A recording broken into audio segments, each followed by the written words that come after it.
पहचान लोगे कि ये गंगा की है, ये यमुना की है? अगर मगरमच्छ के ऊपर लेडी खड़ी है तो, और कछुए पर है तो, इसलिए इसको बोलते हैं मकर किनी गंगा। ठीक है। समुद्रगुप्त वाले पे गंगा की है, यमुना की नहीं है। यमुना तो मैंने बताया आपको ऐसे ही, उसको मत लिख लेना यहाँ पे। वो तो आपकी याददाश्त के लिए कहीं लिख लो, जगह मिल रही है तो। अब बताओ इससे क्या पता चलता है, इस कोइनेज से? इसने गंगा वाले एरिया को जीता था। ठीक है। जो गैंगेटिक बेसिन है, एरिया है, उसको जीता था इसने। ये बात इससे पता चलती है। ठीक है। आप लिख नहीं रहे हो? वो तगड़ी स्पीड है। इसके अलावा उसके क्योंकि व्याघ्र बना हुआ है, मतलब उसके जो हंटिंग शिकार, अच्छा शिकारी था, उसका भी है। ठीक है। और क्या क्या बना हुआ है इस पे? हाँ, व्याघ्र वाली में है सारी चीजें। अरे सिक्के की दो साइड है भाई, दोनों तरफ कुछ ना कुछ है। एक तरफ तो शेर है, ठीक है, दूसरी तरफ गंगा है। और कैसे पता चलता है कि ये गंगा ही है? क्योंकि मगरमच्छ के साथ में एक लेडी खड़ी है। ठीक है ना? तो इससे क्या पता चलता है कि उसने कौन सा क्षेत्र जीता है? गैंगेटिक बेसिन जीता। ये उसकी हंटिंग को शो करता है कि राजाओं के शौक होते थे शिकार खेलना, मनोरंजन का साधन था ये। ठीक है। और राजा कुत्ता तो मारेगा नहीं, शेर ही मारेगा। जिम कॉर्बेट का नाम सुना आपने? वो बाघों को मारने के लिए फेमस थे, और एक ऐसा इंसिडेंट हुआ कि उसके बाद में बाघों को बचाने के लिए फेमस हुए।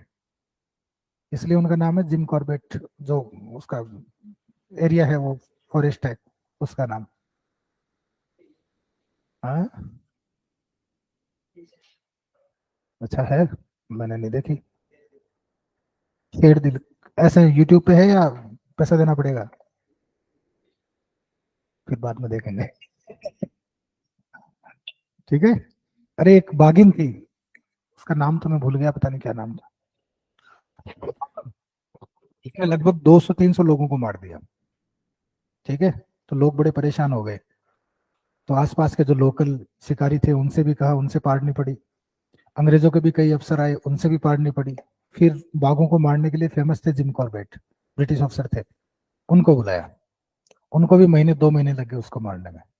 लेकिन जब उन्होंने उसे मारा, उसके बाद में उन्होंने बाघों का शिकार बंद कर दिया। उन्होंने नोटिस किया कि उसके एक साइड के दांत है वो सारे गिरे हुए, टूटे हुए, उन पे बुलेट लगी है। तो इससे उन्होंने ये निष्कर्ष निकाला कि इसने इंसानों को इसलिए मारना शुरू किया क्योंकि इसकी ये जो हालत हुई है, ये इंसानों की वजह से हुई है।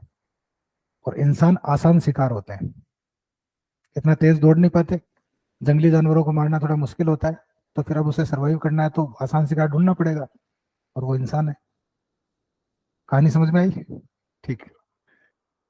आगे लिखो। वीणा प्रकार के। इस पर कविराज की उपाधि है। टाइटल क्या लिखा हुआ है? कविराज। ये सब लिख चुके हो आप ऑलरेडी, इसके टाइटल। ठीक है ना? और लक्ष्मी, लक्ष्मी का चित्र है।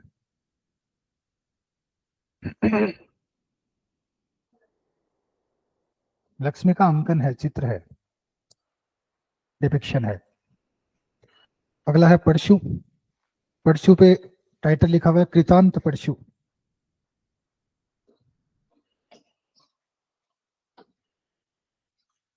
ये टाइटल लिखा हुआ है इस पे, कृतांत परशु। समुद्रगुप्त की कोइनेज बहुत इंपॉर्टेंट है। ठीक है ना?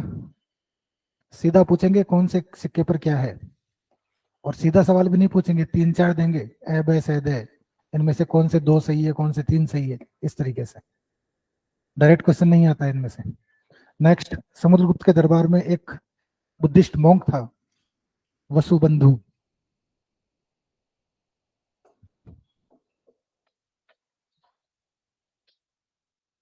वसुबंधु